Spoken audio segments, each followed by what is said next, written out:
Mami Archer here at ito na po yung 50 pieces agarwood soap with scent. Ang scent po niya ay mint and powder. Yung nakikita po ninyo na puti-puti doon sa gitna ng soap, yun po ay sisingaw pa para mas lalo pong tumigas yung ating soap. Yung mga spot naman po, yan po ay granules. Ngayon naman po, gagawa po tayo ng formulation ko ng agarwood lotion. So lahat po ito ay natural po yung aking pag-extract. Ito po yung example ng lotion na po. 60 ml po ang bawat isang bote, kaya po madali po yan makakalculate, or kung i-divide nyo man po yan sa mas maliliit na lalagyan. Yan po ay ginawa ko para po doon sa owner ng agarwood farm na aking kaibigan. Gusto kong matry nila yung iba't ibang product na pwede po namin magawa. Though maselan talaga ang agarwood, ayaw niya ng merong ibang kahalo, na ma-master ko na kung paano siya i-blend doon sa iba pang mga ingredients. At nakakatuwa kasi kami yung unang nagbe-benefits doon sa mga product na ginagawa ko, kagaya ng sabon, shampoo, lotion, at yung hair grower. So, marami po tayong magagawang ibang mga product sa agarwood. God bless everyone! Guys, Mami Archer and Ellie Archer here, at ito na po ang pang third batch ng 100 pieces agarwood soap request from the agarwood farm owner. So every batch po is 25 pieces. Ginawa namin ito ni Ellie pagkatapos po namin manggaling doon sa aming vlogger team. No, nag-vlog kami, enjoy lang kami, naglaro-laro lang kami doon, at nilalagay ko na po yung ating pang exfoliate. Yan po ay pure agarwood leaves. So, ginrind ko yan ng maigi para mas maganda po kapag hinalo po natin. At the same time, halo lang po talaga ng halo para masigurado natin na maganda yung kalalabasan. At naglagay din ako ng table salt dahil ang table salt po is maganda din po talaga yan sa skin at may antibacterial properties din po. So, kagaya ng sinabi ko naman nakaraan, ito po ay na-master ko na. So, para din po yung exfoliating is para dun sa mga dead skin cell natin is matanggal po. Ang kagandahan naman nito, kung ikaw yung tipo ng taong palaging nasa labas at exposed ka sa mga alikabok, masisigurado natin na nag-exfoliate yung ating balat from time to time. Pero again, palagi kong sinasabi sa inyo na ang balat natin ay nag-exfoliate ng sarili niya every 28 days. So, ayan, sinasalin ko na dito kailangan mabilis ang kilos. Bakit? Dahil kapag hindi mabilis ang kilos mo, pwedeng masira yung paggawa ng sabon. Kaya ako, kapag nagawa ko ng sabon, sanay naman na kasi yung anak ko. Anak, i-video mo ko. Anak, tulungan mo ko. Alam niya na oriented na siya pagdating sa paggawa ko ng sabon. At the same time, siya din naman yung nakikinabang dahil sa bawat paggawa ko ng sabon, yan na din po yung aming ginagamit. Ayan, ginawang ko siya ng cupcake soap because gusto niya. So, ito ay dinagdagan ko lang din ng mga ingredients para kahit papano, 4 na piraso ay merong sobra para doon sa aking anak. Kumbaga, sinabay ko lang. Ito pong ginagawa ko ay own formulation ko. Ibig sabihin po, ako yung nagbilang, ako yung nagsukat, ako yung nag-isip, lahat sa akin po nang galing. No? Pero syempre, yung knowledge, wisdom, and skills, galing po yun kay Lord. Again, wala akong may pagmamalaki, maliban lang po doon sa pag-ibig at kahabagan ng Panginoon sa aming buhay. At ito na po yung pang fourth batch para mabuo natin yung 100 pieces agarwood soap na request ng may-ari ng agarwood farm. So, ginawa ko po lahat ng pamamaraan para maihabol yung paggawa ng agarwood soap dun sa tamang oras na hinihingi nila sa akin o dinidemand nila dahil kailangan nga daw po na makuha din kaagad yung product. So ako naman yung tipo ng tao, kung ano yung pinag-usapan, yun. Hindi yun mababago, not unless mababago yung pinag-usapan natin, may mga adjustment ng konti. Isa pa, kapag kaibigan mo, yung ginagawan mo, no, yung mga taong malalapit sa puso mo, mas inspired. Ako ganun ako mas inspired ako kapag gagawin ko to para sa ministeryo, gagawin ko to para sa pamilya ko, gagawin ko to para sa mga kaibigan ko. Yung hindi ko na iniisip kung magkano, kung ano yung mga ilalabas ko, kung gaano katagal. Basta sa akin, pag para dun sa mga tao na mahalaga sa akin, mga kaibigan ko, lalong-lalo na syempre sa ministeryo, okay lang yan. Sige, gagawin ko yan. So, ito pong last batch natin ay ang agarwood soap na walang halo na kahit ano. Unscented din po ito. Pero, I'm praying na at least kahit papano makapagdagdag, no? Kagaya ng mga agarwood lotion, agarwood hair grower, yan yung mga dinagdag ko. At the same time, yung agarwood shampoo na liquid. Kasi kaya ko din gumawa ng shampoo bar. Pero liquid yung gusto kasi nung owner ng farm. Dahil nga calculated lahat yan, yung mga lalagyan ko, alam ko kung sasakto siya o kukulang siya. So, sa calculation ko, saktong-sakto to. Pero, doon sa nakikita ko, doon sa lalagyan ay parang kukulangin. Pero sabi ko, hindi, kakasya to kasi hindi nagkakamali yung calculation ko. Yun naman ang kagandahan. Marami akong pagkakamali dun sa bilis at sa paglalagay, pero sa calculation, hindi ko pa nararanasan na magkamali. Kasi ang calculation po talagang given siya. Ang kahirapan lang po sa paggawa ng sabon is yung kailangan talaga mabilis kang kumilos. Kasi kapag hindi ka mabilis kumilos dyan, titigas po yan, hindi mo siya mahahabol na maganda yung kanyang kalalabasan. So, ito yung sinasabi ko sa inyo na kinakabahan ako ng konti dahil nga dun sa nakikita ko sa lagayan ay konti na lang, pero square kasi to, mas mataas yung timbang nung square kumpara dun sa flower. So, hindi, kasya to, kaya sinimot-simot ko talaga ng ganyan. Kapag natanggal ko ang mga sabon na to sa lalagyan, gagawa ako ng another batch ng sabon dahil kanina, during na nagbablog kami, ay nakakita ako ng puno ng kawawate o yung Madre de Cacao. So, yun po ay napakahirap hanapin dito sa lugar ko. Kaya po nung nakita ko yun, talagang sabi ko doon sa kaibigan ko, kukuha ako neto at bibigyan kita kapag nagawa ko na yung sabon. Maganda din po kasi talaga sa balat yung Madre de Cacao. And after that, gagawang ko naman din si Ellie ng kanyang agarwood oatmeal dahil yun yung gusto niya. So, ang favorite na soap ni Ellie talaga is oatmeal soap kasi nga malambot sa balat. Gagawang ko siya ng agarwood oatmeal coffee soap. Yun, sigurado ako magugustuhan ng anak ko yun. God bless everyone! Hi guys, Mami Archer here at ang nakikita nyo ngayon ay naglalagay ako ng pure agarwood oil sa aking mga ginagamit sa mukha o dun sa aking facial set. So ito ay sunblock, meron din akong bleaching at meron din ako na night cream. So lahat yan nilalagyan ko talaga para doon sa personal use ko. Calculated ko kasi personally kung gaano ko katagal magagamit ang 10 grams, no? So bawat isang ganyan is merong 10 grams. Yan naman, kaya tatlo-tatlo dahil meron akong pagbibigyan ng isang set. So ako naman talaga, mabigay naman talaga ako ng mga sample. At the same time, ang kagandahan kasi niyan, alam ko din kung ilan lang yung drops na kaya at dapat sa bawat 10 grams. So, syempre, dahil nga na-extra ko na yung oil ng agarwood, ayan talaga po ay ginagamit ko sa lahat ng ginagawa ko. Tulad ng sabon, ng lotion, yung mga nakikita nyo na typical kong ginagawa sa mga videos ko, no? So, nakapokus talaga ako ngayon sa agarwood because pinag-aralan ko talaga ng maigi kung paano ko siya maihahalo din doon sa iba pang mga ingredients. Pero, pinaka-favorite ko talaga dyan is yung pure na agarwood. Meron po akong vlog tungkol doon sa benefits of agarwood sa ating balat. So, I hope panoorin po ninyo yon. At the same time, ang agarwood po kasi is meron talaga siyang moisture lock. So, maganda ito doon sa mga pasyente na merong dry skin. Lalong-lalo na po kung meron po kayong mga ichthyosis, no? Yung sobrang dry nung inyong mga balat. Kasi may base naman po yan. Lalagyan lang natin ng agarwood oil para magkaroon ng mas magandang benepisyo doon sa katawan natin. Lalong-lalo na po doon sa ating balat. Again, ang balat po natin, ang pinakamalaking organ ng katawan, which is the integumentary system. Hindi ako magsasawang sabihin at ituro yan sa mga pasyente dahil marami pong mga taong mapagmarunong ngayon.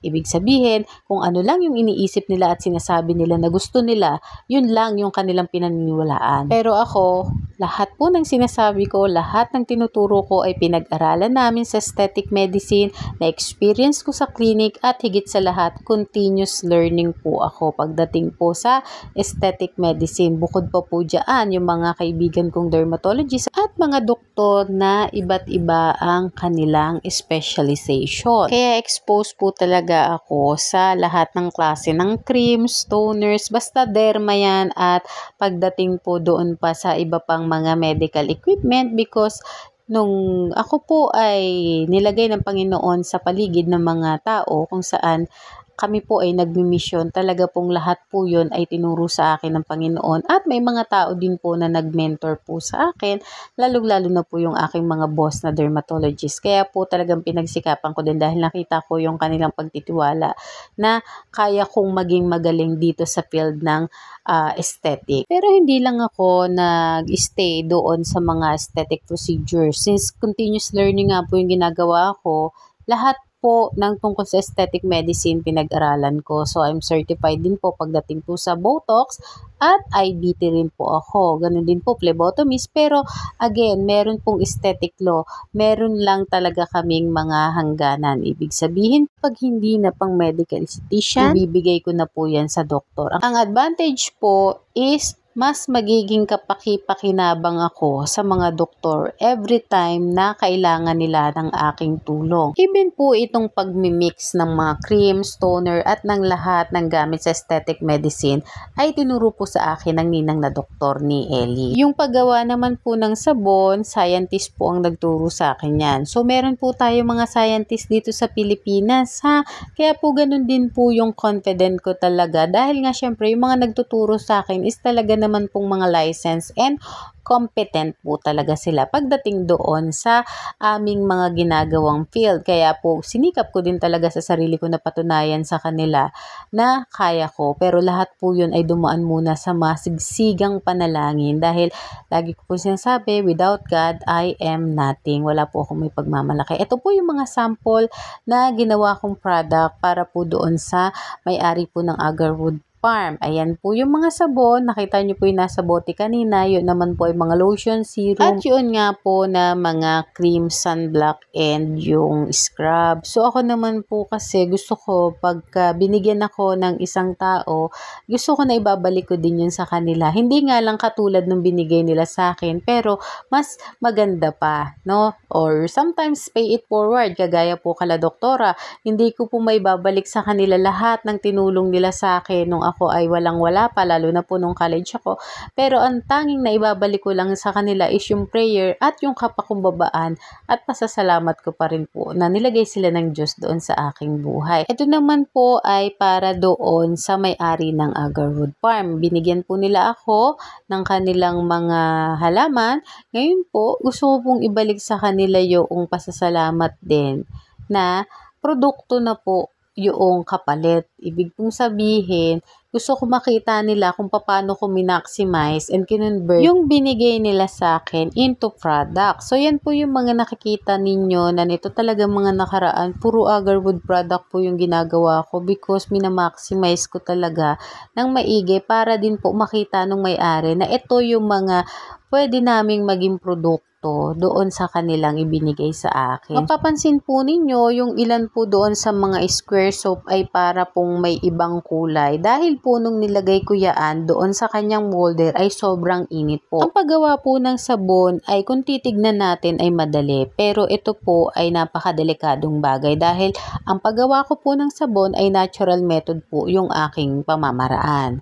Pwede po itong makasunog ng balat up to 3rd degree. At kung mamalasin ka, tatama sa mata mo na wala kang protective gear, ikaw po ay pwedeng mabulag. That's why nagpapasalamat ako sa Panginoon dahil simula't simula, tinulungan niya ako at ginabayan niya ako hanggang sa matuto ako. At the same time, palagi rin naman po talaga ako na nakasalamin pagdating po dito kasi mahirap po na tumama yung mixture doon sa ating mga mata dahil kahit nga po walang mixture is masakit na sa mata yan. At also, masakit sa ilong kapag mali ang mixture. That's why natutuhan ko po yun nung mga panahon na ako po ay nag-aaral pa lang. So ito po yung 100 piraso ng sabon na nagawa po natin. Actually, may additional pa po sila dyan sa akin. Siyempre, hindi naman ako makukontento na 100 lang talaga yung ibibigay ko dun sa may-ari ng farm dahil nga sa kanila din naman nanggaling yung pinanggawa po natin yan. At ganun din po, nakakatuwa kasi may mga maipipresent akong mga bagong product po sa kanila. Siyempre, hindi po mawawala sa eksena natin ng ating pinaka-poging-poging si Ellie. Si Ellie po talaga, simula nung bata po siya, nagkaisip siya like mga 3 years old, exposed na po siya sa clinic. Kasi nga, laking clinic po yung bata na yan. So, kapag merong mga orders na kailangan ipack, tumutulong po talaga siya. Hanggang sa na-adapt na lang din po niya nung nakapagsulo na po ako at meron na din po akong sarili kong aesthetic business. At dahil nagpack siya, asahan nyo na malaki ang talent pinyang bata na yan. Kinakabahan ako pag yan ganyan dahil nga talagang alam niya na kapag nagpack siya, alam niya na magkakaroon din po siya ng pera. So talaga po na yan din yung isa sa itinuro sa amin ng aming mga magulang na dahil nga kami ay laking hirap, as in hirap na hirap po talagang dumadating sa point na nangungutang kami noon sa tindahan kapag kulang ang sweldo ng aking tatay.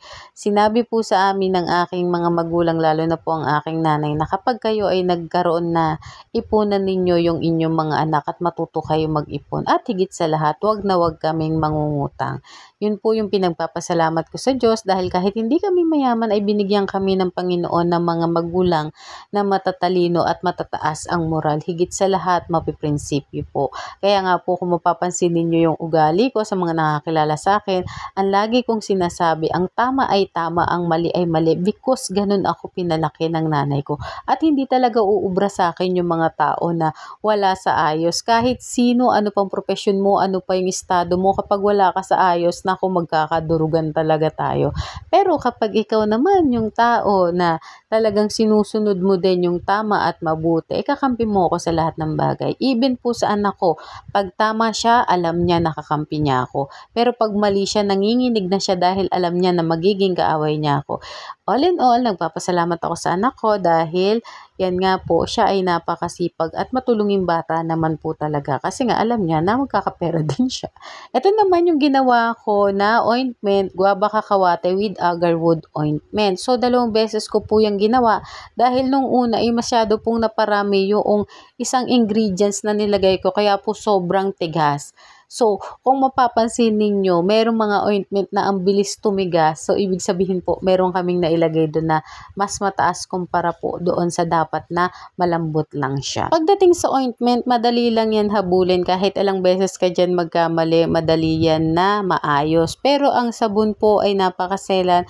Kapag pumabagal kang maglagay doon sa lagayan at yan ay tumigas na, pangit na yan, sayang na yan, hindi na yan magiging maganda yung kanyang appearance. That's why, kailangan mabilis ka, pero kailangan maingat ka. So, ayan, nakakatuwa dahil may papadala na natin yung kanilang mga sabon sa Agarwood Farm owner po natin. At yung poging-poging si Ellie, syempre anak, salamat sa iyong pagtulong kay Mami. Alam mo na, merong kang porsyento dyan. God bless everyone! Hi guys, Mami Archer here at ito na po ang ating guava kakawati soap. Ang ginawa ko po, nilagyan ko po ng mentol para po mas suiting doon sa balat. Pero ito ay hindi pwedeng gamitin ni Ellie dahil bawal si Ellie sa mentol. Isa po yun sa mga bawal sa may G6PD. So ako lang ang gagamit nito at the same time yung pagbibigyan ko dahil dun ko nga sa kanila kinuha yung kakawate. Kawawate ako ng kawawate, yung pala kakawate ang tama. Sinearch ko siya. Asyunga-syunga days, guys. Ito po ay antibacterial, antifungal at germicidal soap. So dahil nga ngayon ay pawis-pawis ang mga earthlings, madaling dikitan ng dumi yung ating mga balat. Yan naman po ang kagandahan kapag ikaw ang nagawa ng sarili mong sabon. At the same time, ito naman po yung coffee oatmeal. Ito ay kay Ellie. Dahil nga ibang magdemand tong isang to, gusto ko oatmeal, gusto ko oatmeal. O di sige, gawan, ibigay ang hilig ng bata. Kasi baby pa siya, yan na po talaga yung sabon niya. Ito naman po yung isa sa pinakadelikadong part ng paggawa ng sabon. Kailangan pareho pare-pareho po yung heat nila. Ngayon, okay lang yan, walang problema dyan. Talagang sinadya ko yan para makita po ninyo, para maituro ko din po sa inyo. Alam nyo po ba na ang paggawa ng sabon ay pwedeng makasunog at makabulag ng tao? Kaya po pinagpapasalamat ko sa Diyos na binigyan niya ako ng kakayanan at patuloy niya akong iniingatan sa bawat sandali ng aking paggawa ng sabon. 7 years na po akong gumagawa ng sabon at 7 years na din po kaming hindi bumibili sa mga grocery. Kaya kapag kailangan ng section nila Ellie ng sabon, panghugas ng kamay, napakahalagang bagay po yan. Hindi na po kami bibili nila, sir. Gagawan ko na lang po yung mga estudyante. So, to sawa kayo sa sabon, basta magsabi lang kayo sa akin. At yun po ang ating ministeryo din para po sa jail ministry at sa iba pa pong mga mission. Yan po ang binigay sa atin ng Panginoon at binabalik ko lamang po ang lahat ng papuri, parangal at pasasalamat. Yun lang po, sana marami kayong natutuhan and God bless everyone.